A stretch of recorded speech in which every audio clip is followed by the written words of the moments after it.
Welcome back everyone. This is a brief update on news from the oil market. Oil prices had yet another drop in the previous sessions as the AP weekly reading from the US released a surplus of 4.85 million barrels, providing a positive reading for the second consecutive week, which also marked a widening in the injection of the US oil reserves received. On the flip side, oil prices remained little changed compared to last week as OPEC officials could be heading towards a decision to extend their production cuts. It should be noted that the commodities prices have failed to regain the levels reached in April or even mid-May, as the commodity market remains in uncertainty due to geopolitical factors suppressing demand, but also due to excess supply from the US. In the previous days, Saudi Arabia's Khalid al-Falih stated that the OPEC countries were all in favor of cutting production, but singled out Russia as still being indecisive on the right action to be taken. The Russians have made the case for a shrinking price range along with a loss of market share, holding them back on following OPEC's decision to extend its plans.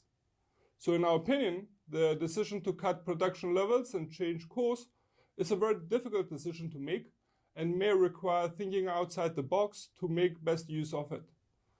In general, we see the majority of OPEC being in favor of keeping excess supply very low. Moreover, a shift of the oil market to new marine fuels seems to be the reason that diesel prices could be on an upsurge in the coming months. Sulfur reduction in fuels is basically a global regulation that is related to switching to more eco-friendly fuels to prevent pollution from ships.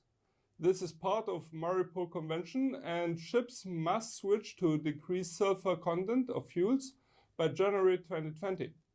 As a conclusion, money managers are reducing their long oil positions at a very fast rate. But fundamentally, on the supply side, we see OPEC tending to maintain production cuts, while at the same time, the US is pumping at high levels. On the demand side, a number of geopolitical factors could be suppressing demand, yet at the same time, a rebound of demand is still possible.